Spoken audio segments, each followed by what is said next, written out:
자, 시작합니다. 어디팅 어테스테이션 1 시간이고요. 사용하는 교재 있고요. 이거는 이제 1 때만 가지고 계신 이제 문제집, 이거는 이제 1, 2, 3 때 다 사용하는 문제집이고요. 그 다음에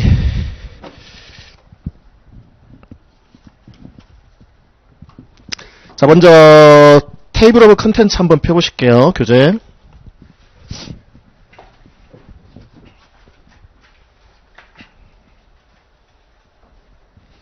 어디팅 어테스테이션 1 때 어떤 내용을 이제 보시는지 개략적으로 좀 살펴보고 들어갈게요. 자, 먼저 AICPA 및 공인회계사협회죠. AICPA의 Code of Professional Conduct에서 직무규정입니다. 여러분들이 이제 CPA가 되시고 따르셔야 되는 직무규정. 그 다음에 Independence라고 나와있죠. 이건 독립성 기준서라고 부르고요.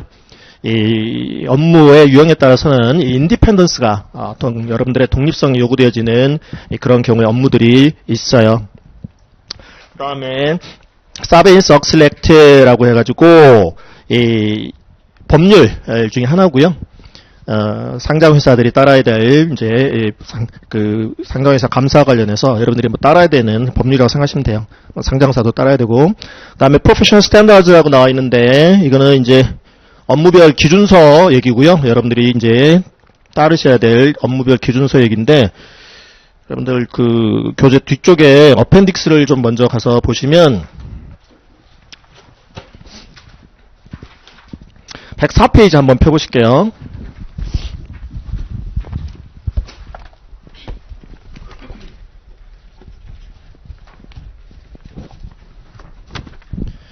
(104페이지) 펴보시면 이제 어카운팅 펌 회계법인 소속 이제 CPA들이 하는 업무의 유형들이 좀 나와 있어요. 그래서 서비스 이제 유형 중에서 맨 위에 상단을 보시면 Attestation Services라고 나와 있고 오른쪽에 Non-Attestation Services라고 나와 있죠. 그래서 Attestation Service는 확인 검증 서비스라고 생각하시면 돼요. 여러분들이 확인을 하고 또 검증을 해서 이렇게 해주는 그러한 이제 업무를 Attestation Service라고 하고요. 그 밖에 이제 업무들을 Non-Attestation Service라고 부를 수 있는데, Attestation Service 첫 번째 그 업무 유형을 보시면 Examination Service하고 Audit Service가 있고 이를 우리가 감사 업무라고 부릅니다. 근데요, Examination Service도 감사고 Audit도 감사인데 Audit 옆에 괄호 치고 HFS라고 나와 있죠. 이게 뭐냐면 Historical Financial Statements라고 부르는 거고요. 역사적 재무제표라고 부르는 겁니다. Historical Financial Statements. 그래서 여러분들의 이제 여러분들이 감사 업무에 투입이 될 때 일반적인 우리가 이제 알고 있는 감사 업무는 이 Historical Financial Statement Audit이에요. 여러분들이 이제 피감회사를 Audit Client라고 부르는데 그 Audit Client사의 실제 거래나 사건들이 반영이 되어 있는 표들, 각종 표들에 대해서 그걸 이제 그 표들을 Historical Financial Statement라고 부르고요. 역사적 재무제표라고 부르고, 그거 여러분들이 이제 확인 검증해주는 서비스가 어디 서비스라고 생각하시면 돼요. 그래서 보통은 이제 이 어디터 얘기가 많이 나오고요. 그 다음에 Examination Service도 감사 업무인데, 이거는 이제 역사적 재무제표 이외의 Subject Matter 검증 대상들을 여러분들이 확인 검증해서 opinion, 의견을 표명해주는 업무가 Examination Service라고 생각하시면 됩니다. 그러니까 뭐 검증 대상이 꼭 역사적 재무제표만 있는 게 아니겠죠? 그래서 뭐 어떤 뭐 건물 매각을 앞두고 있는데 그 뭐 건물의 면적을 여러분들이 뭐 확인 검증해서 opinion, 의견을 표명한달지 뭐 그런 이제 이 각종 이 Historical Financial Statement 이외의 subject matter 검증 대상들을 여러분들이 확인 검증해서 의견을 표명하는 업무들이 있어요. 그런 이제 업무들을 examination service다라고 얘기를 합니다. 그 다음에 밑으로 좀 내려보면 examination하고 그 다음에 audit하고 이렇게 좀 구분을 해놨고요. 왼쪽에 보시면 professional standards라고 보시죠. 아까 테이블 오브 컨텐츠에서 보셨던 업무별 기준서. 근데 이제 examination 서비스를 하기 위해서는 Statement on Standards for Attestation Engagement라는 걸 따르셔야 돼요. 요 기준서에 따라서 examination 서비스를 제공하는 거예요. 줄여서 이제 SSA라고도 부르고요. 그 다음엔 더 줄여서 AT C가 의미하는 것은 clarified의 의미인데요. clarified라는 것은 이제 기존 기준서의 내용을 조금 더 명료하게 만들었다라는 그러한 이제 의미고요. 그래서 attestation의 AT 그 다음에 clarified 이렇게 생각하시면 됩니다. 요거에 따라서 examination 서비스를 여러분들이 하면 돼요. 그 다음에 audit 업무는요, issuer, non-issuer, 뭐 government 이렇게 나와 있는데 issuer라는 것은 상장 회사를 의미합니다. 상장사, 거래소 시장에서 주식이 거래되고 있는 상장 회사. 상장 회사를 감사할 때는 PCAOB 스탠다드라는 걸 따라야 되고요. non-issuer, 비상장사를 감사할 때는 이 SAS, AU clarified라는 것을 따라야 됩니다. AU audit clarified, AUC. 그다음에 government를 감사할 때에는 정부기관 감사 시에는 GAGAS라는 Generally Accepted Government Auditing Standards라는 정부 감사 기준서에 따라서 감사를 하셔야 돼요. 그리고 지금 SAS라는 거, AU Clarified를 제정하는 이 기구가 AICPA 내에 Auditing Standards Board라는 데가 있어요.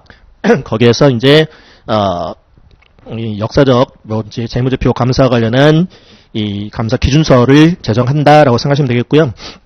비상장사의 경우에. 그 다음에 이 감사 업무는요, 감사 업무는 이제 assurance를 주는 업무다라고 얘기를 하는데, 이 확신이라고 보이실 거예요. 확신, assurance type, 확신의 유형, 그 다음에 assurance level, 확신의 수준, 이렇게 지금 보실 수 있을 거고, 감사 업무는 positive assurance를 주는 업무다라고 얘기를 합니다. 적극적 수준의 확신을 주는, 그런 높은 수준의 확신을 주는 이제 업무다.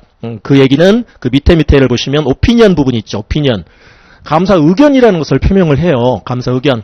그래서 여러분들이 이제 감사한 뭐 예를 들어서 재무제표다 그러면은 역사적 재무제표가 회계 기준에 따라서 회계 원칙에 따라서 뭐 적정하게 지금 뭐 재무 상태랄지 영업 성과랄지 현금 흐름을 표시하고 있습니다. 뭐 등등의 이런 어딧 어피니언 감사 의견이라는 것을 표명하게 되거든요. 그러니까 적극적으로 높은 수준의 여러분들이 확신을 주는 업무가 감사 업무다라고 생각을 하시면 돼요. 그래서 positive assurance를 준다라고도 얘기를 하고요. 그 다음에 reasonable한 assurance를 준다. 합리적 수준의 확신을 제공하는 업무다. 또 high level of assurance를 주는 업무다. 높은 수준의 확신을 제공해주는 업무다라고 보시면 돼요. 그래서 이 감사 업무는 어디 opinion, examination 업무도 opinion을 이제 표명하는 감사 업무고요. opinion 여러분들의 의견을 표명한다. 근데 이제 이 감사 업무라는 게 absolute assurance를 주는 업무는 아니거든요.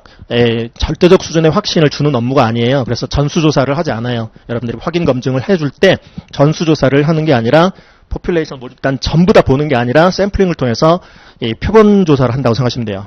그래서 이 절대적 수준의 확신을 주는 업무는 아니고요. 대신에 높은 수준의 확신은 줄 수 있는 정도의 업무다라고 생각하시면 돼요. 각종 뭐 감사 기법, 또 방법 이런 것들을 동원을 해서 여러분들이 이제 확인 검증해주는 그래서 오피니언을 표명하는 업무, 그게 감사 업무입니다. 다시 올라가서요. 리뷰 업무 있죠. 리뷰. 테스테이션 서비스 중에서 리뷰 업무, 이제 검토 업무다라고 얘기를 하는데요. 어딧 업무보다는 감사 업무보다는 업무 강도가 떨어집니다.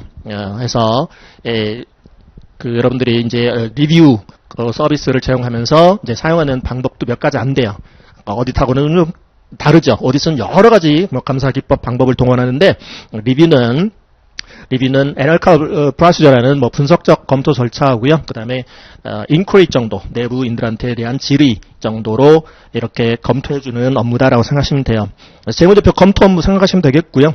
그 다음에 이 인디펜던스가 required 된다. 지금 감사도 그렇고 리뷰도 그렇고 그래서 테스테이션 서비스는 인디펜던스가 요구되어지는 업무다라고 생각하시면 돼요. 어딧 업무도 그렇고 리뷰 업무도 그렇고 그 다음에 Agreed Upon Procedure라는 업무도 보이시죠? AUP 합의된 절차 수행 보통은 우리 용역이라고 얘기를 하는데 그래서 AUP의 대표적인 얘는 M&A 업무 같은 거 생각하시면 될 것 같아요. Merger and Acquisition 업무, M&A 업무 같은 거.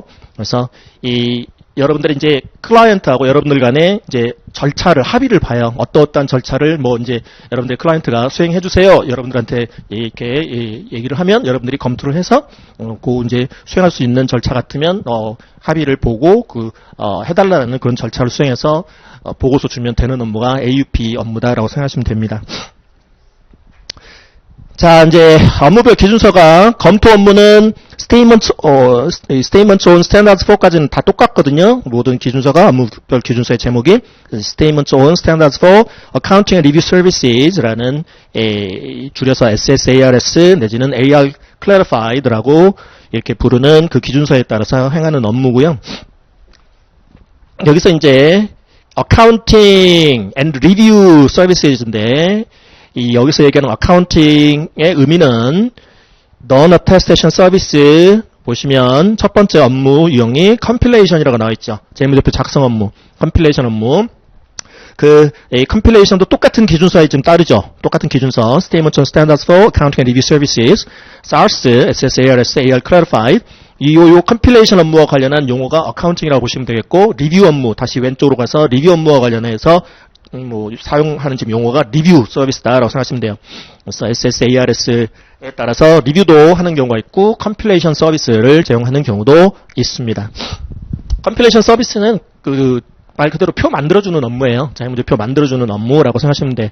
그래서 단순 preparation 업무가 있기는 한데요. 단순히 financial statement를 preparation 해주는 preparation 서비스가 있기는 한데 그 preparation 서비스는 그냥 표만 만들어주고 끝나는 거고 이 compilation 서비스는 compilation 리포트까지도 줘야 되는 재무제표 작성 업무다라고 생각하시면 되겠습니다. 다 이제 앞으로 보실 업무 내용인데 지금 간단하게나마 지금 CPA 펌의 소속 CPA들이 도대체 어떤 업무들을 수행하는지 개략적으로 먼저 보고 가시는 겁니다. 자, 그 다음에 다시 리뷰 칼럼으로 와서요, 좀 내려가 보면, 지금 기준서 만드는 바디도 보이고요. 그 다음에 assurance type, 이것도 assurance 주는 업무입니다. 리뷰 업무도 확신이라는 것을 주는 업무인데요. 확신이라는 것을 주는 업무인데, negative assurance라는 용어 보이시죠? negative assurance. 그 다음에 limited assurance. 그래서 소극적 수준의 확신까지만 줄 수 있는 업무다. 그 다음에 limited assurance, 제한적인 수준의 확신까지만 줄 수 있는 업무다. 그래서 no opinion이라고 보이시죠? 맨 밑에 리뷰 서비스부터는 opinion을 표명하지 않습니다. 리뷰 서비스부터는 opinion을 표명하지 않는다. 의견이라는 것을 표명을 하지는 않는다. 아까 잠깐 말씀드렸는데 어딧하고 리뷰하고 파이낸셜 스테이트먼트 어딧하고 파이낸셜 스테이트먼트 리뷰 업무 간에는 업무 강도의 차이가 있다고 그랬죠. 그죠? 그러니까 어딧은 여러 방법들 절차들을 동원하기 때문에 높은 수준의 확신이라는 이 오피니언까지 표명을 할 수가 있는데요. 리뷰 서비스는 아까 주된 그 방법이 두 가지밖에 안 돼요. 애널컬 프로시저라는 분석적 절차랑 인퀴리 질문밖에 안 하기 때문에 높은 수준의 확신을 줄 수가 없는 업무예요. 그래서 우리 제한적 수준의 확신까지만 줄 수 있는 업무가 리뷰, 파이낸셜 스테이트먼트 리뷰 업무다라고 생각하시면 되겠고, 따라서 오피니언을 표명할 수가 없습니다. 오피니언까지 표명할 수는 없는 업무예요. 리뷰 업무는. 그리고 네게티브 어슈런스 라는 표현을 지금 보셨는데요. 그러니까 재무제표 검토해봤는데요. 분석적 검토 절차도 해보고 질문도 해서 이렇게 재무제표 검토해봤는데요. 이상한 거 안 보여요. 회계 기준에 위배되는 사항이 발견되지 아니하였습니다. 이런 식의 표현을 리뷰 리포트를 통해서 보고서를 발행을 해주거든요. 그래서 네게티브 어슈런스라는 표현이 지금 그런 얘기인데 나중에 또 보시자고요.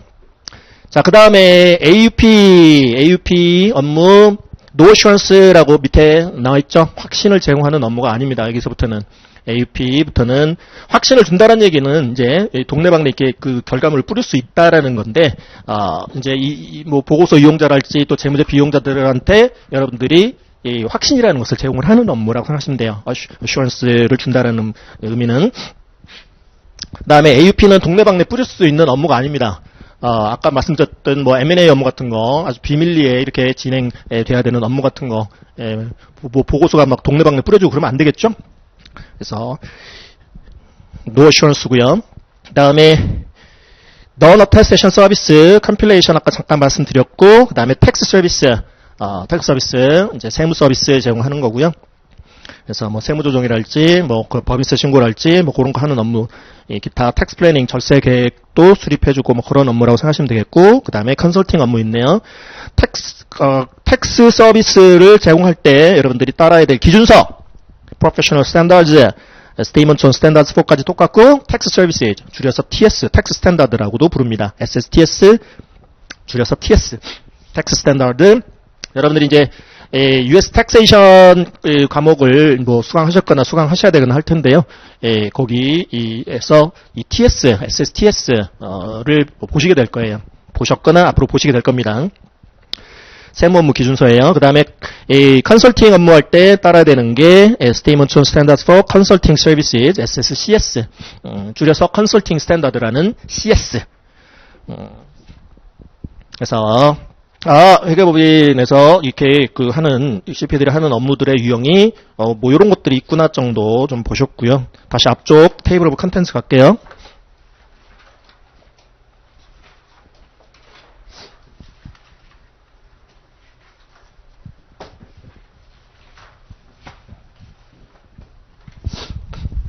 그래서 네 번째 주제가 이제 그 프로페셔널 스탠다드 간단히 좀 정리할 겁니다. 업무별 기준서에 대한 얘기.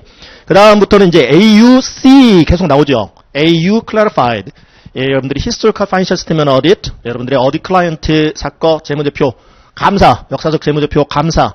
Historical Financial, Historical의 의미는 실제로 일어났던 거래나 사건들을 반영한 표라는 의미예요. 그래서 쭉 AU Clarified가 쭉 열거가 되어 있는데요. 여기부터는 이제 본격적으로 역사적 재무제표 감사 기준서에 대한 내용을, 감사 업무에 대한 내용을 정리를 하신다라고 생각하시면 됩니다. 그래서 AU Clarified 200호 감사 기준서 200호를 보면요. Overall objectives of the independent auditor and the conduct of an audit in accordance with GESTA라고 나와 있는데, 자, 전반적인 목적, 독립성을 갖춰야만 할 수 있는 업무, 어테스테이션 업무 중에서도 어딧 업무, 여러분들이 이제 어디터가 돼보는 거예요. 어딧 업무를 하기 위해서는 인디펜던스가 요구됩니다. 독립성이라는 게 요구돼요. 독립성은 간단히 얘기해서 찔리지 않아야 돼요. 여러분들이 뭐 객관적이고 이 공정한 감사 수행을 하기 위해서 그 어디 클라이언트사에 뭔가 찔리는 부분이 없어야 된다라는 뭐 그런 이제 의미라고 생각하시면 됩니다. 그래서 예를 들어서 여러분들이 뭐 여러분들의 부모님 소유 회사를 감사해서 그 재무제표에 대한 감사 의견을 외부에 표명을 하면 그 감사 보고서 이용자들이 아무래도 의구심을 가질 수 있겠죠? 여러분들이 정말로 공정하고 객관적인 감사 수행을 했을까라는 그런 의구심을 가질 수 있을 거예요. 그러니까 그 경우는 이제 독립성이 없다라고 볼 수 있는 것이죠. 그래서 뭐 부모님이 운영하는 경영하는 그런 운수회사인데 그 재무제표에 뭔가 이 소위 이제 회계 부정 분식이라고 얘기를 하는 윈도우 드레싱이라고 얘기를 하는 프로드라는 이제 회계 부정건이 여러분들에게 적발이 돼도 여러분들은 이 소위 적정 의견 이외의 비적정 의견을 내기가 좀 곤란할 수 있겠죠. 그래서 어느 누가 봤을 때에도 뭐 정신적 뭐 독립성 또 외관상의 독립성 뭐 이런 이제 얘기를 하는데 정신적인 측면이든 외관상으로 바깥에서 이렇게 표면상 보이는 부분까지도 인디펜던스를 갖춰야 됩니다. 어테스테이션 업무 하려면 그중에서도 어딧 업무 하려면 인디펜던스가 리콰이드 되어지는 업무다.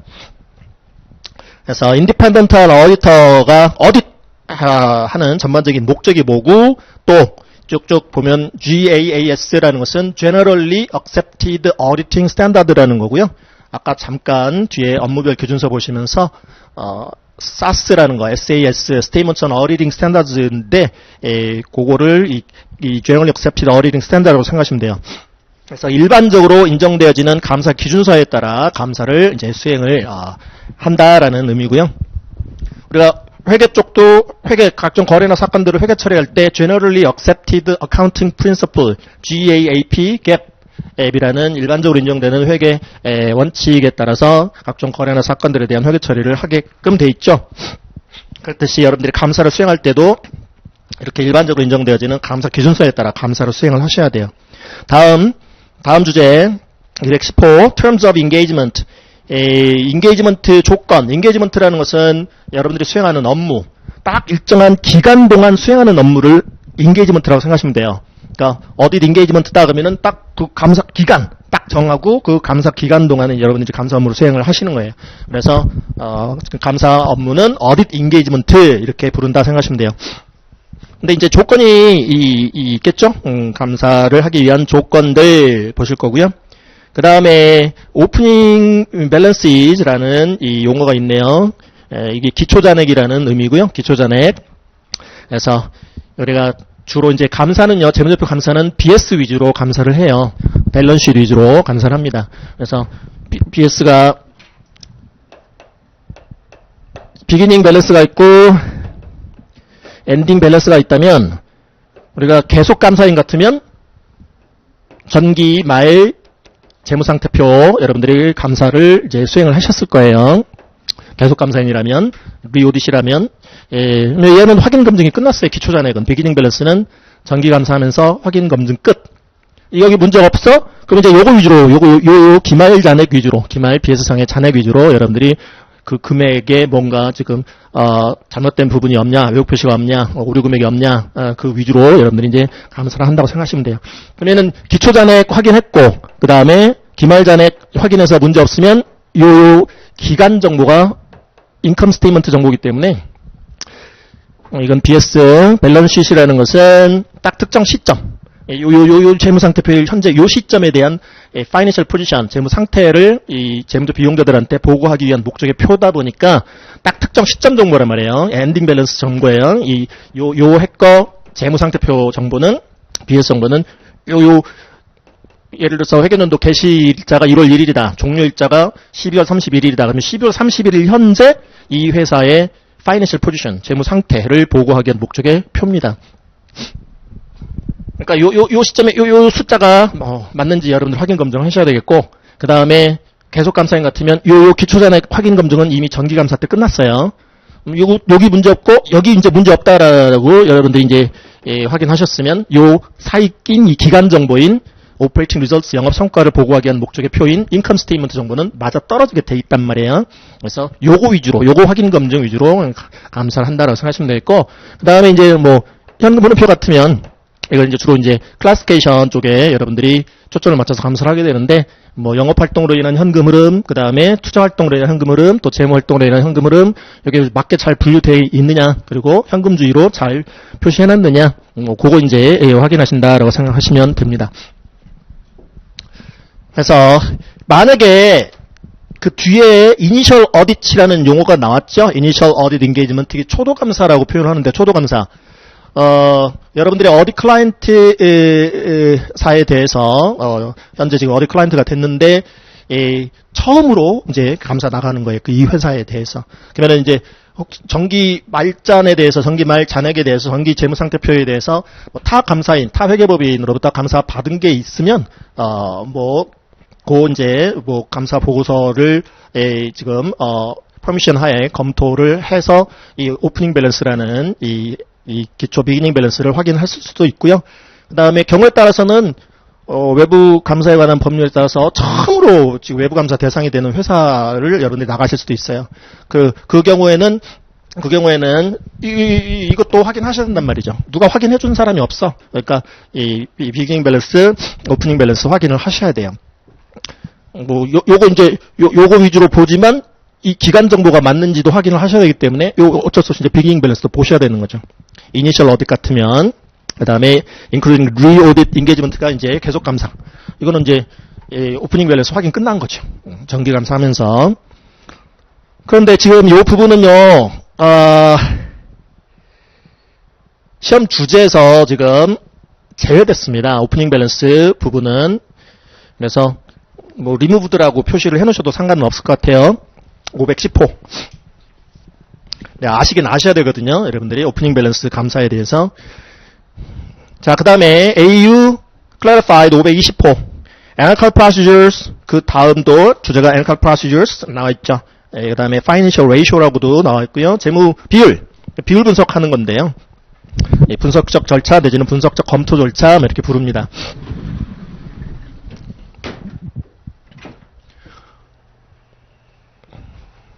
칠판 한번 봐보시면 감사 의뢰가 들어오잖아요. 여러분들이 지금부터 어디터가 돼보는 거예요. 어디터가 이제 CPA 펌 소속의 어카운팅 펌 소속 CPA라고 생각을 하세요. 자, 감사 의뢰가 들어오잖아요. 그러면은 무조건 네 감사합니다 하고 이렇게 억셉트 하는 거 아니에요. 뭘 따져줘야 되냐면 어디터빌리티를 따져줘야 돼. 어디터빌리티라는 건 감사 가능성을 먼저 판단해야 합니다. 여러분들이 어떤 최고의 수준의 역량과 또 여러분들의 뭐 스킬을 바탕으로 고품질의 감사 서비스를 제공해 줄 수 있을까? 그래 이제 빅4라고 부르죠. 빅4. 빅4라고 해서 뭐 프라이스 워터즈 앤 쿠퍼스라는 PwC, 그다음에 또 KPMG, 또 딜로이트 C, 그다음에 EY라는 빅4라는 큰 그 대형 회계법인이 4개가 있어요. 이래들은 이제 포린 펌이라고 부르고요. 그다음에 우리나라 이제 토종 그 회계법인들을 로컬 펌이다라고 이렇게 부르는데, 다 회계법인들은 이제 품질관리실이라는 데가 존재합니다. 예전에는 심리실이라고 불렀는데 요즘은 품질관리실이라고 불러요. 퀄리티 하고 그다음에 리스크하고 매니지먼트 하는 그런 이제 품질관리실이 있어요. 거기서 통과를 해야만 이 감사 계약을 체결할 수가 있습니다. 그래서 지금 프로스펙티브 어디 클라이언트인데 받아도 될까 말까 다 한번 검토해봐야 돼요. 이 기존에 회계 부정 전력이 있지는 않는지 뭐 등등 다 이렇게 검토하고, 그리고 나서 이제 억셉턴스 여부를 판단하게 됩니다. 그래서 품질관리실을 통과하면 이제 고품질의 감사 서비스를 제공할 수 있겠다, 감사하는데 문제가 없겠다, 그거 이제 결정이 나는 것이죠. 그래서 예를 들어서 조그마한 회계법인 같으면, 로컬펌 같으면 CPA 수가 빅4에 비해서 적겠죠? 그렇죠? 그러면은 대기업 감사, 상장 대기업 감사하기는 인력이 부족해서 힘들겠죠? 그런 경우는 받지 말아야 돼요. 그런 경우는. 그래서 충분히 이렇게 높은 어떤 그 품질의 감사 서비스를 제공할 수 있겠다라고 결정이 나야만 억셉턴스를 한다고 생각하시면 돼요. 그럼 이제 감사 계약을 체결하게 되겠죠? 받자! 억셉턴스 하자! 감사 계약을 체결하는데, 감사 계약서를 어딧 인게이지먼트 레터 이렇게 부릅니다. 감사 계약서, 어딧 인게이지먼트 레터, 감사 업무가 어딧 인게이지먼트 관련 이 계약 서류 레터, 어딧 인게이지먼트 레터. 감사 계약 체결하면 이제 여러분들은 이제 감사 계획, 감사 전략 수립해야 돼요. 어떻게 감사할까? 어디 플래닝이다라고 부르고요. 역사적 재무제표 감사의 흐름 말씀드리고 있는 거예요, 지금. 어디 플래닝, 감사 계획이라는 것을 이제 수립을 하셔야 돼요. 어디 스트래티지. 그래서 이제 감사 전략회의 같은 거 해요. 감사회의에서 이 회사는 지금 뭐 업종이 어떻고 업황이 어떻고 지금 현재 뭐 상장 뭐 돼 있고 내지는 비상장사고 뭐 이런 거 각종 이렇게 검토해야 될 팩터들을 다 확인을 합니다. 확인해가지고 어떤 지금 그 에어리어가 지금 뭐 오류나 또 외국 표시 금액이 있을 가능성이 높은지 그런 것들을 이제 판단하고 그러니까 리스크 에어리어를 쭉 파악을 하고 거기에 이제 집중하자라는 이제 전략을 수립을 하게 됩니다. 이제 감사 계획 단계. 그러면서 이제 감사 나가는 거죠. 감사 나가서 여러분들이 이제 보셔야 될 게 ICFR이라는 거 보셔야 되겠고, 또 Financial Statement 보셔야 되겠고, ICFR이라는 것은 Internal Control System인데요. 내부 통제 시스템. 여러분들의 어디 클라이언트사에 내부 통제 시스템이 있는지부터, 내부 통제 시스템을 설계, 구축, 운영하는지부터 여러분들이 확인을 하셔야 됩니다. Internal Control System인데 over Financial Reporting 쪽에 여러분들은 초점을 맞추게 돼요. 원 용어는 나중에 나올 거예요. 그리고 ICFR 얘기는 계속 반복될 겁니다. Internal Control, IC, Internal Control, 내부 통제 시스템인데 뭐에 대한 내부 통제 시스템? over Financial Reporting, 재무보고. Financial Reporting에 관한 Internal Control 시스템이 디자인 돼 있고, 임플리먼테이션 돼 있고, 또 오퍼레이션 하는지를 먼저 확인을 해야 됩니다. 여러분들의 어디 클라이언트사 중에는 ICFR이 뭐예요? 하는 이제 회사부터 ICFR을 잘 설계 구축 운영하는 회사들까지 만나실 수 있을 겁니다. 그래서 이 ICFR이라는 것은 지금 Internal Control over Financial Reporting이라고 말씀드렸는데 내부 회계 관리 제도다라고 얘기를 합니다. 우리나라에서는 내부 회계 관리 제도. 회사 내부적으로 지금 reliable한 파이낸셜 리포팅이 될 수 있게끔 내부 통제 시스템을 설계 구축 운영한다 라고 생각하시면 돼요. ICFR이라는 게. 그러니까 이 시스템은, 이 내부 통제 시스템은 여기에 영향을 주는 시스템이야. 재무제표에 영향을 주는 시스템이 Internal Control over Financial Reporting이라고 생각하시면 돼요. Internal Control over Financial Reporting. 그래서 그 ICFR을 설계하고 또 설계된 대로 운영을 하고 있는지 보셔야 되겠고요. 그 다음에 얘와 관련한 테스트를 만약에 한다면 이 인터널 컨트롤을 여러분들이 테스트를 한다고 한다면 그 용어를 컨트롤을 테스트한다 해서 테스트 오브 컨트롤이라고 부릅니다. 테스트 오브 컨트롤, TOC, 톡. 테스트 오브 컨트롤, 컨트롤을 테스트해본다. 그래서 통제 시험 조사해보는 건데요. 통제 시사라고 부릅니다. 줄여서 통제 시사.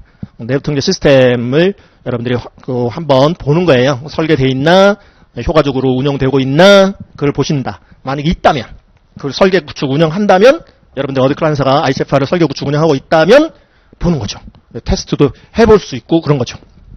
왜냐하면 얘가 궁극적인 여러분들의 감사의 목적은 이 Historical Financial Statement에 대한 Audit Opinion을 expression 하는 거잖아요. 감사의 궁극적인 지금 역사적 재무제표 감사의 궁극적인 목적은 얘에 대해서 여러분들이 의견을 표명하는 거예요. 이 표들이 회계 기준에 따라서 일반적으로 운영되는 회계 기준에 따라서 지금 각종 재무 상태랄지 영업 성과랄지 현금을 적정하게 표시하고 있습니다. 그게 적정 의견이라는 거고요.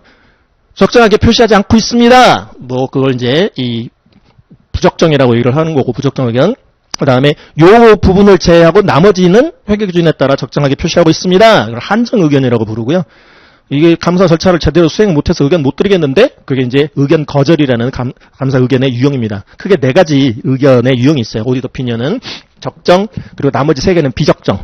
비적정 중에서 한정 의견, 그 다음에 부적정 의견, 그 다음에 의견 거절. 이렇게 이제 있는데, 요 표에 대해서 여러분들이 그런 어디트 오피니언을 표명을 하셔야 된단 말이죠.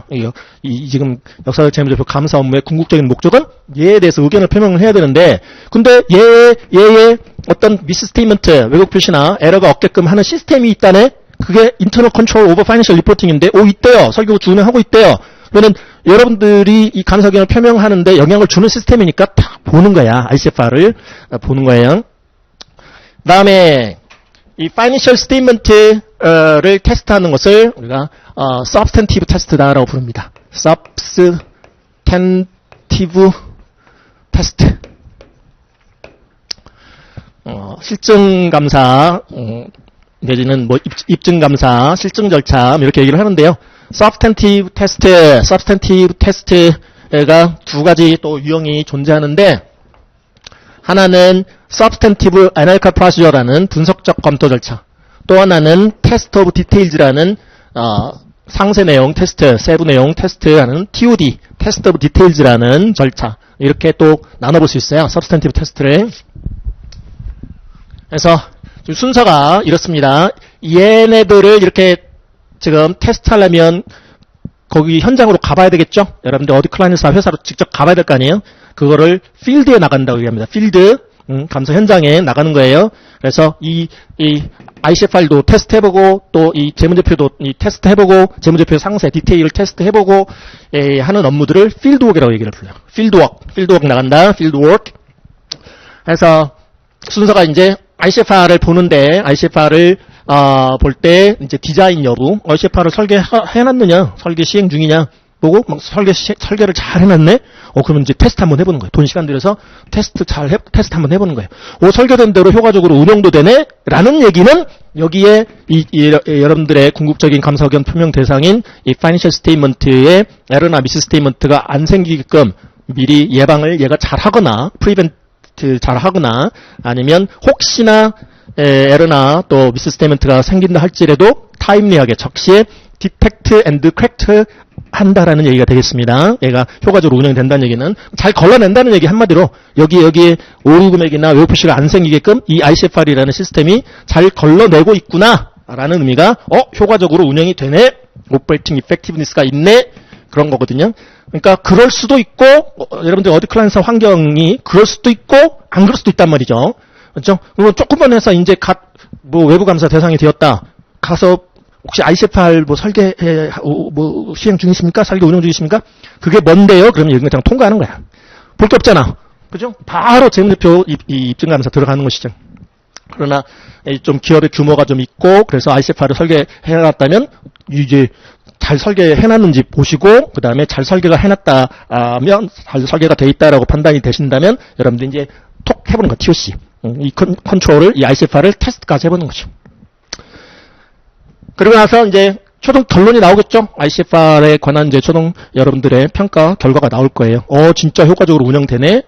잘 설계 및 운영하고 있네? 잘 걸러내네? 그러면 이제 그 뒤에 절차인 이 Financial Statement, 이거 Substantive 테스트하는 이 양을 여러분들이 줄여도 된다는 얘기인 거죠. 잘 걸러내준다는 평가 결론을 얻었잖아. 그럼 뒤에 업무를 좀 축소시키는 거예요. 이 Substantive 테스트를 좀 축소시키는 거예요. 근데 ICFR이 없다, 혹은 뭐 설계만 해놨지 제대로 운영이 안 되고 있다. 그럼 뭐야? 잘 못 걸러낸다. 그러면 어쩔 수 없어요. 이 뒤에 업무를 축소 못 시켜. 더 확대해야 돼. 원래 계획했던 수준보다 더 확대를 해서 더 많이 Financial Statement 이거 테스트 해봐야 되는 거죠. 그래서 이제 어찌됐든 이제 다 이제 이 Substantive 테스트까지 언젠가는 끝나겠죠. 끝나면 이제 최종적으로 검토하셔야 돼. 여기서의 검토는 재무제표 검토가 아니라 이 감사 업무 내용에 대한 검토. 오버럴하게 파이널로 리뷰해야 돼. 절차 빠진 거 없냐? 그리고 감사 의견을 표명할 수 있을 정도로 충분하고도 적합한 감사 증거 수집을 했느냐?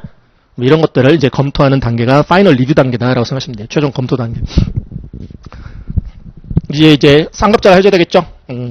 거기 이제 어드 인게이지먼트 팀의 가장 상급자. 거기 이제 뭐 인차지라는 이제 책임자가 있을 수 있는데, 여러분들이 이제 앞으로는 일정 규모 이상의 어떤 이 조직을 잘 갖춘 회계법인을 이제 생각하시면서 정리를 하셔야 되겠고, 피감 회사도 어디 클라이언트사도 일정 규모 이상의 있던 지금 일정 규모 이상의 이 어디 클라이언트사를 가정으로 여러분들이 정리를 하신다라고 이제 생각을 하셔야 돼요. 자, 회계법인과 관련해서 조직도 한번 보고 갈게요. 10페이지 하단.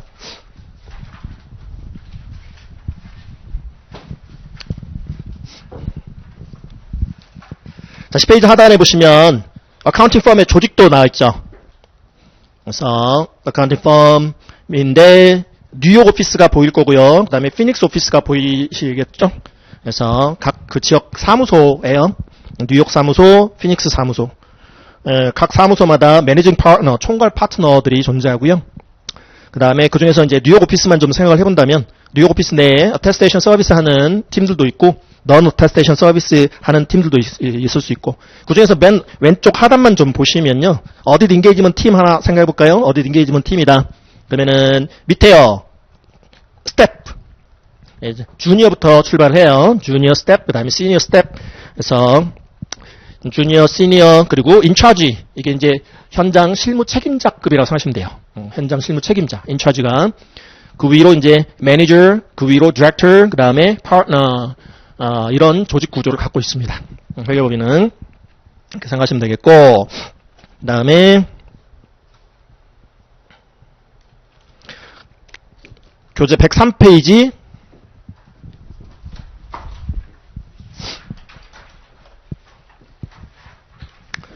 교재 103페이지, 어펜딕스, 오가니제이셔널 차트, 조직도.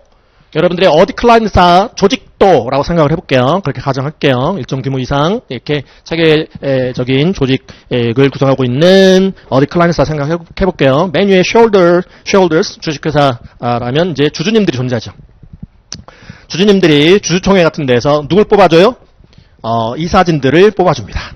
그게 이제 그 directors, 여기서는 이제 피감회사의 디렉터들이고요. 그들의 지금 기구가 보드죠. Board of Directors, BOD, 이사회입니다. 이사회, BOD. 그래서 주주님들이 이제 뽑아준단 말이에요. 디렉터들을, 주주들을 대표할 수 있는 자들을 이렇게 뽑는 거고요. 그렇게 해서 이제 BOD가 이제 구성이 되면 BOD에서 각종 장기적인, 전략적인, 중요한 경영과 관련한 의사결정을 한다라고 생각하시면 돼요. BOD가 이사회에서, 예를 들어서 우리 유상증자 합시다. 우리 주식 발행 더 해가지고 자본금을 좀 더 늘려봅시다. 우리 회사채 발행합시다. 우리 기업 인수합시다. 뭐 등등 이렇게 중요한 의사결정을 하는 집단이 보드 오브 디렉터스라고 생각하시면 됩니다. 그래서 사내 이사도 있고요. 사외 이사도 있을 수 있습니다. 자, 그 다음에 그 BOD에 여러 커미티가 존재할 수 있고요. 그 중에 한 커미티가 어디 커미티예요. 오른쪽 상단에 103페이지 오른쪽 상단에 감사위원회고요. 상장회사 같으면 이 감사위원회에서 감사인 여러분들을 선임하게끔 돼 있어요. 회사 사장님이 선임하는 게 아니라 상장회사 같으면 어디 커미티가 지금 감사인을 어디터를 선임을 하도록 하고 있습니다. 휘둘리지 않게. 그 다음에 지금 보고 라인을 잘 갖춘 지금 이 회사인데요. 어디 커미티 바로 밑에 인터널 어디팅 있죠. 이 내부감사 부서거든요. 내부감사 부서장이 어디 커미티에게 바로 직속으로 지금 보고할 수 있는 보고 라인을 갖추고 있는 회사에 지금 봅니까? 아주 이거는 지금 이 조직 구조를 잘 갖추고 있는 회사라고 생각하시면 돼요. 그래서 타 부서장의 영향을 안 받을 수 있는 정도의 직급을 가지고 있는 이 내부 감사 부서장이면 좋겠고요. 그 다음에 그 옆에 뭐 프레지던트 있고 또 CEO 있고 뭐 바이스 프레지던트 있고 그 다음에 이제 각 부서장들이 나오죠. 세일즈 쪽 있고 이게 이제 영업팀이고요. 판매팀, 그 다음에 트레저러 자금팀, 그 다음에 인포메이션 정보기술팀, 컨트롤러 회계팀, 그 다음에 프로덕션 이건 공장장이죠. 공장장. 그래서 쭉 이제 이렇게 각 그 부서들이 이렇게 구분이 돼 있네요. 분리가 돼 있네요.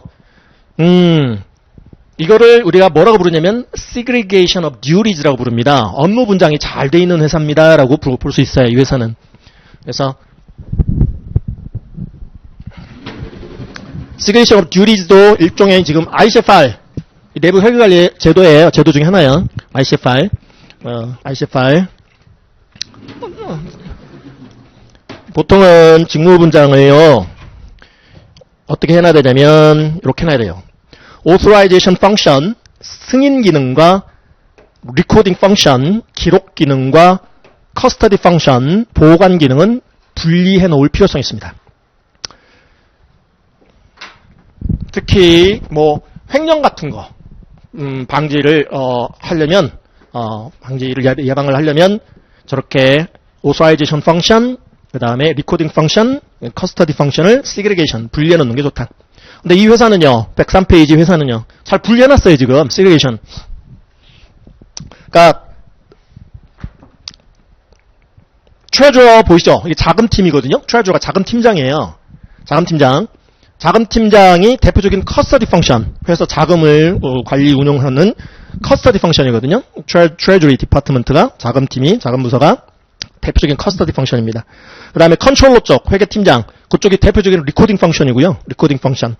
그 다음에 뭐 세일즈 쪽에서 세일즈 쪽에서 이제 세일즈 오더라는 것을 작성을 하게 되거든요. 판매 지시서. 그 다음에 그거를 그 ICFR을 잘 설계 및 운영하고 있는 회사 같으면 크레딧 매니저라는 것을 따로 둡니다. 크레딧 매니저. 그래서 이거는 이제 거래처 신용관리하는 이제 자예요. 그래서 크레딧 매니저한테 이제 세일즈 오더라는 것을 보내서 이 외상 판매 승인 절차를 거치게끔 하는 승인 기능, authorization function. 그렇게 따로따로 분리를 해놓는 게 좋습니다. 안 그러면 특히 이제 리코딩 펑션과 커스터디 펑션을 같이 한 명이 가지고 있다면요, 한 명이. 그러면 거래처로부터 수금했어, 커스터디 펑션을 갖고 있으니까 수금을 했어, 호주머니 넣어, 근데 수금 사실을 리코딩을 안 해버리는. 그렇게 해서 임베즐먼트, 횡령을 하는 그런 가능성이 높아지겠죠? 아무래도 두 가지 기능을 동시에 1인이 혼자서 수행을 한다면. 그렇기 때문에 그런 사고 안 나게 미리 직무를 잘 분리를 해놓는 게 좋겠다. 일종의 ICFR 제도다. Segregation of Duties. 근데 이 회사는 잘 해놓은 거예요, 지금. 103페이지. 그래서 여러분들 어디 클라이언사 지금 이 조직도를 넣어드린 이유가 뭐냐면요. 문제를 풀다 보면 이 지금 뭐 트레저러, 뭐 컨트롤러 뭐 이런 용어를 포지션을 주는 경우들이 좀 있어요. 그러면 아셔야 될 거 아니야. 아, 트레저러가 트레저리 디파트먼트의 장으로서 작은 팀장이구나. 컨트롤러가 회계팀의 뭐 팀장이구나. 아, 그 용어는 좀 아셔야 되겠기에 이 조직도 넣어드린 거예요. 자, 그러면 회계법인 조직도도 바꾸어 여러분들의 어디 클라이언사 조직도도 봤어요.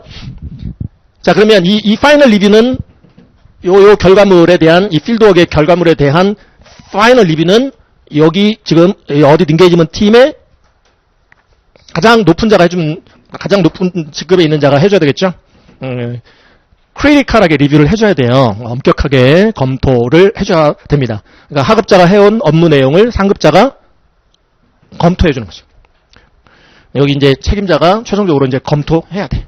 혹시 이제 빠진 절차랄지 그런 게 있지는 않은지, 그리고 감사 의견 표명할 만큼의 sufficient하고도 appropriate한 audit evidence를 obtaining 했는지, 그래서 충분하고 적합한 감사 증거라고 표현을 하거든요. 그래서 audit opinion을 expression 할 수 있을 정도의 sufficient, 충분하고도 appropriate, 적합한 audit evidence, 감사 증거를 수집했느냐, 이 절차 수행을 통해서 증거를 충분히 그리고 적합한 증거들을 수집을 했느냐 확인해서 이제 수집했다라는 결론을 얻게 되면 이제 audit completion, 감사를 종결시킵니다. 그래서 감사 종결 일자가 곧 감사 보고서 일자가 되거든요. 오디터의 리포트, 오디트 리포트, 이게 감사 보고서예요. 그리고 이 오디트 종결 일자가 감사 보고서 일자가 됩니다. 감사 보고서 일자.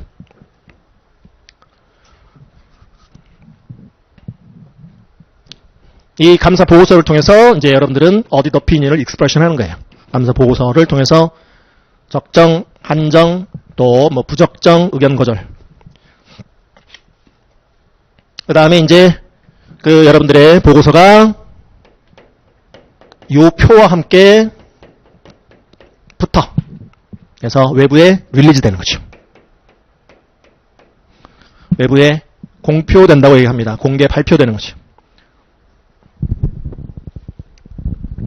그러면 이제 이 감사 보고서 내용하고 이 재무제표 내용하고 이용하는 이용자들이, 유저들이 있을 거 아니에요. 유저들이 요거 이제 보고 뭔가 의사결정을 하는 거야. 뭔가 이제 의사결정을 하는 거예요. 투자를 할지 말지 뭐 등등 여러 가지 이제 의사결정을 하겠죠. 그래서 전반적인 감사 플로우가 이렇다라고 생각하시면 돼요. 그러면은 다시 테이블 오브 컨텐츠로 가서요.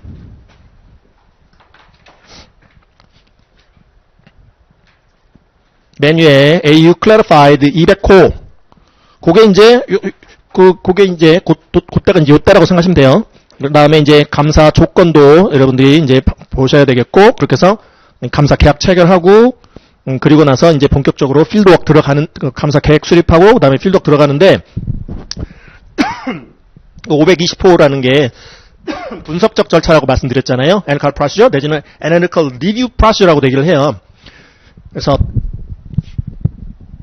그 Analytical Procedure라는 절차는 이때 감사 계획 수립할 때 반드시 해야 되고, 그 다음에 이거 Substantive Test 목적상 지금 분석적 절차를 하는 경우가 있고, 그 다음에 최종적으로 검토 단계에서 다시 한번 이 분석적 절차라는 걸 수행을 해야 합니다.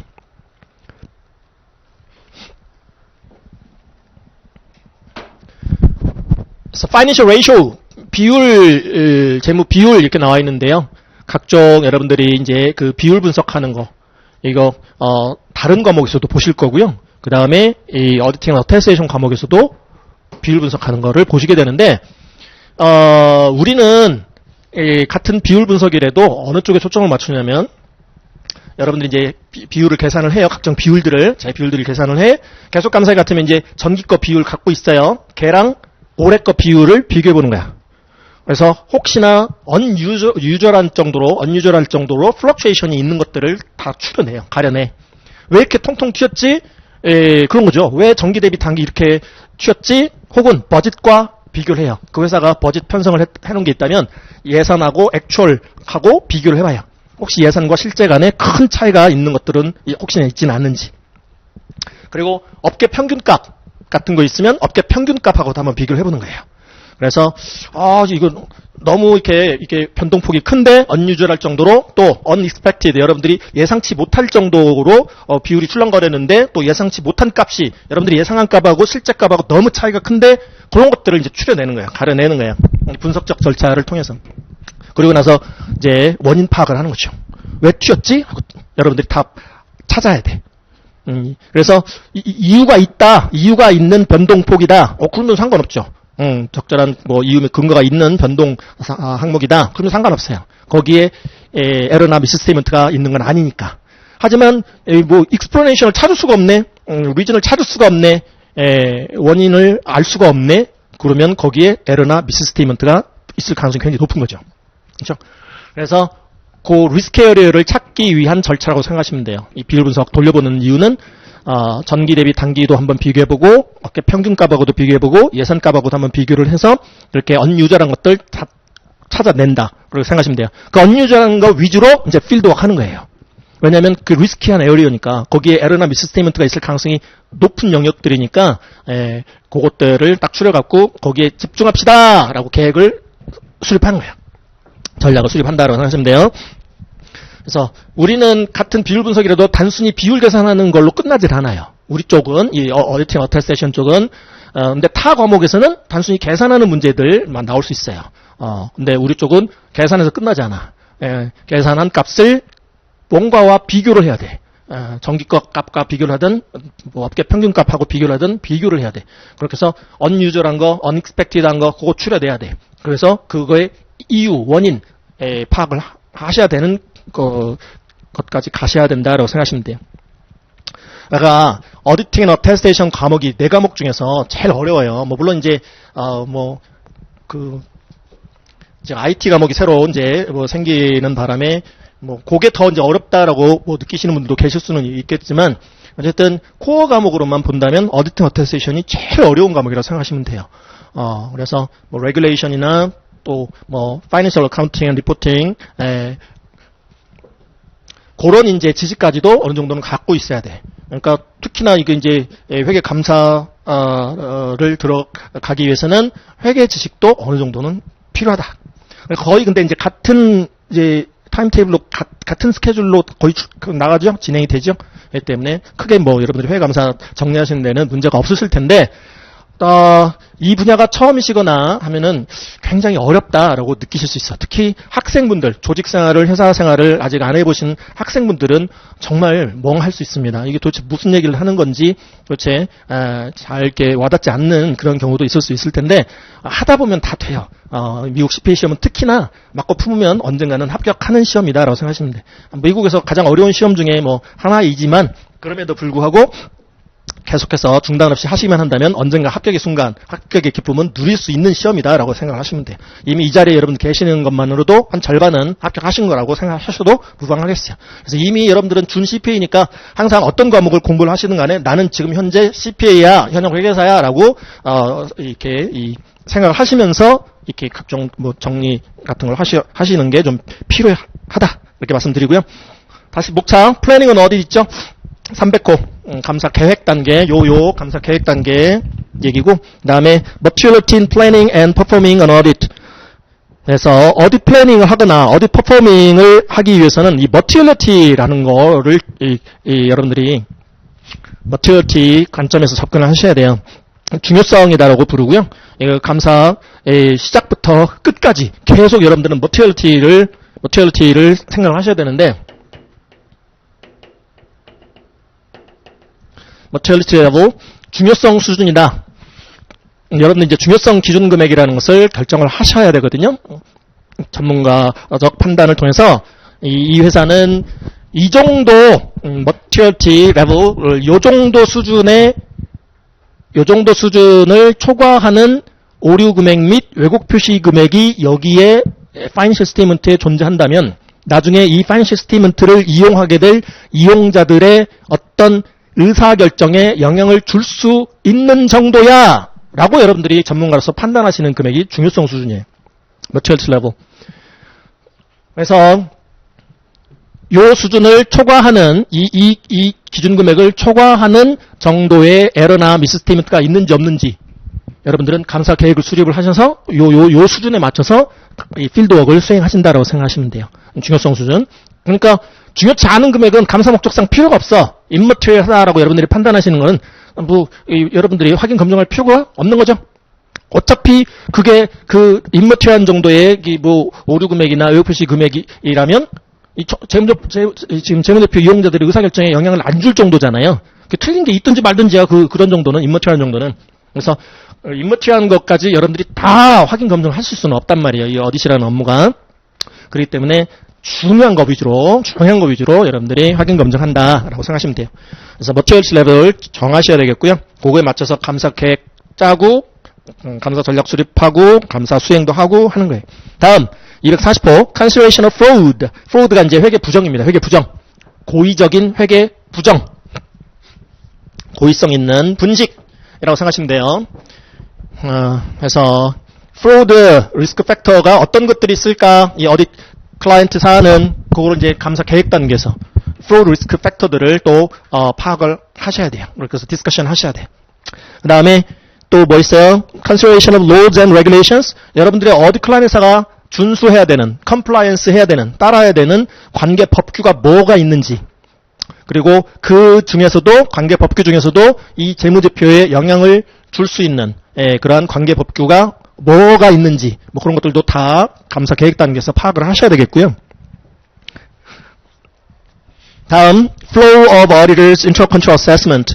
이 ICFR 보는 절차 흐름 말하는 겁니다. ICFR 보는 단계 얘기예요. Flow of Auditors Intra-Control Assessment. 내부 통제 평가하는 단계. 다음, Understanding the entity and its environment and assessing the risks of material misstatement.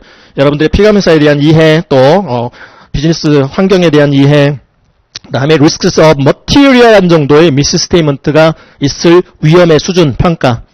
얘를 줄여서 RMM이라고 부르거든요. Risks of Material Misstatement. 그러니까 여기 재무제표에 머티리얼한 정도의 misstatement가 있을 리스크 수준. 그게 Risks of Material Misstatement RMM이에요. 이제 오디시라는 업무는 아까 전수조사하는 업무가 아니라고 그랬죠. 왜냐하면 절대적 수준의 확신을 주는 업무가 아니기 때문에 리즈너블한 수준의 확신, 즉 어디 오피니언만 익스프레션 해주면 되는 업무이기 때문에 전수조사 안 해요. 샘플링 한다고 그랬죠? 표본조사 해요.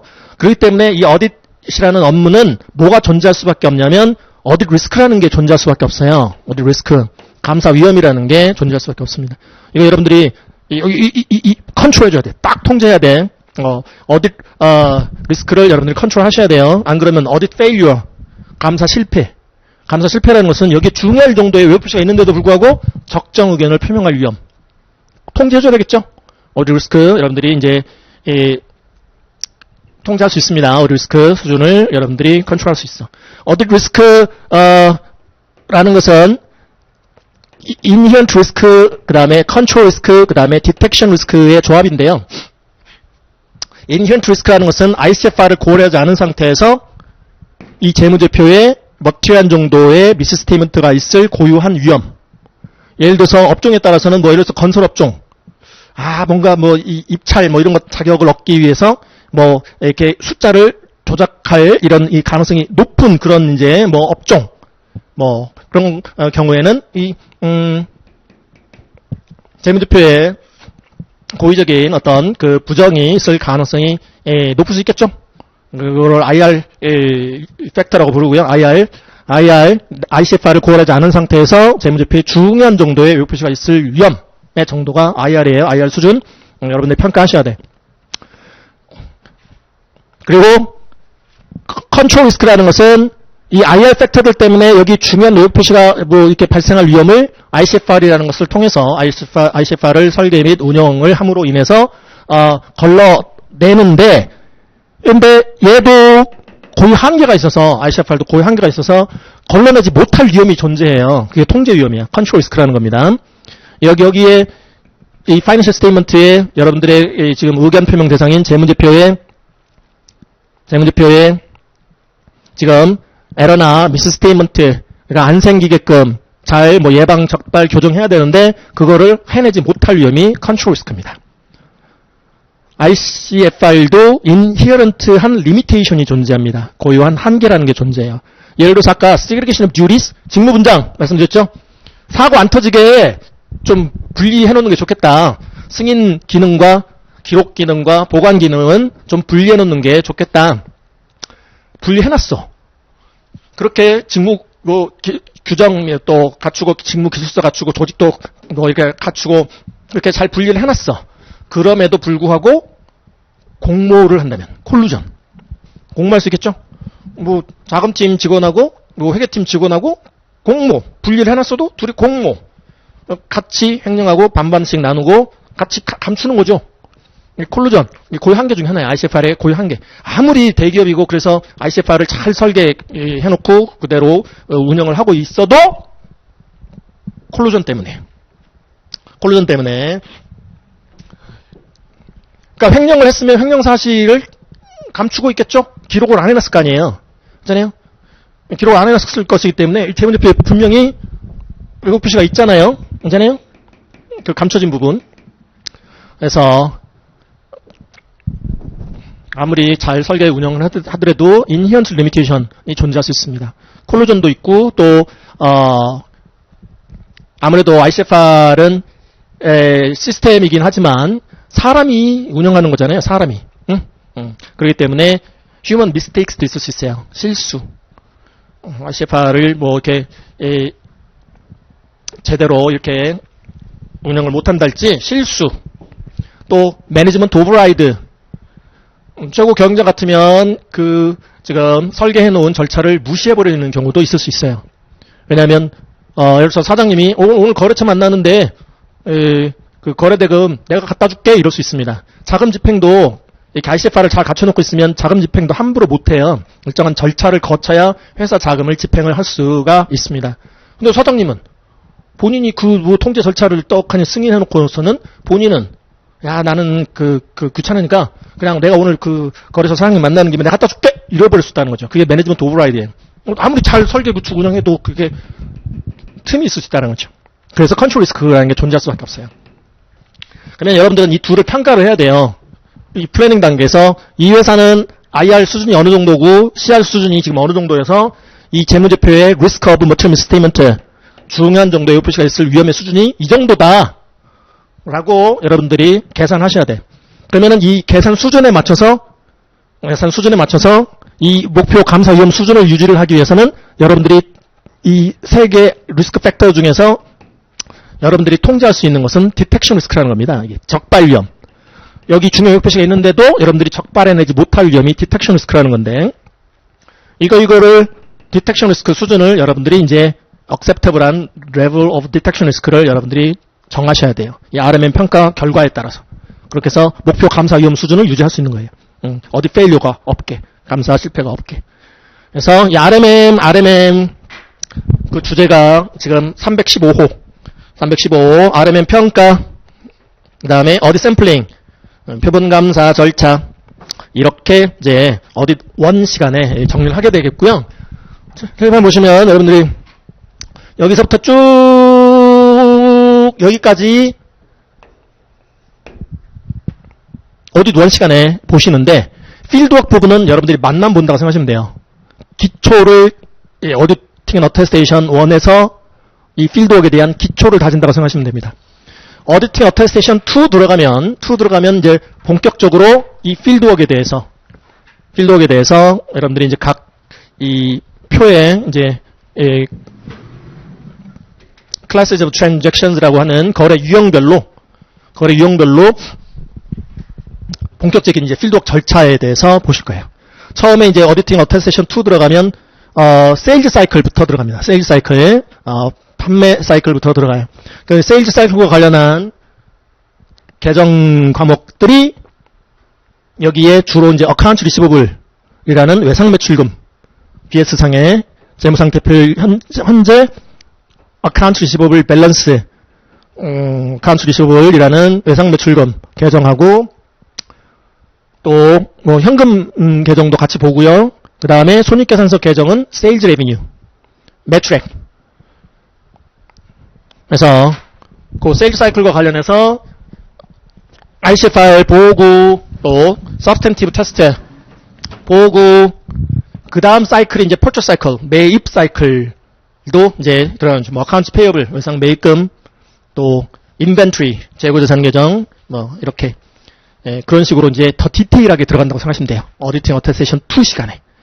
그리고 이제 3 시간에는 이제 어디팅 어테스테이션 3 시간에는 각종 이제 보고서 보시는 거고, 업무별 보고서, 아까 잠깐 뒤에 어펜딕스에서 보셨던 각종 그 업무별 내용하고 또 업무별 보고서 내용 보시고 그 밖의 내용을 3에서 정리하신다고 생각하시면 되겠습니다. 그러면 이제 쉬었다가 본격적으로 들어가야 되는데, 초반은요 2페이지부터 직무규정 들어가요. 직무규정. 직무규정 안에 이제 윤리규정, 또 뭐 독립성 기준서 같은 걸 이제 앞으로 쭉 보셔야 되겠는데요.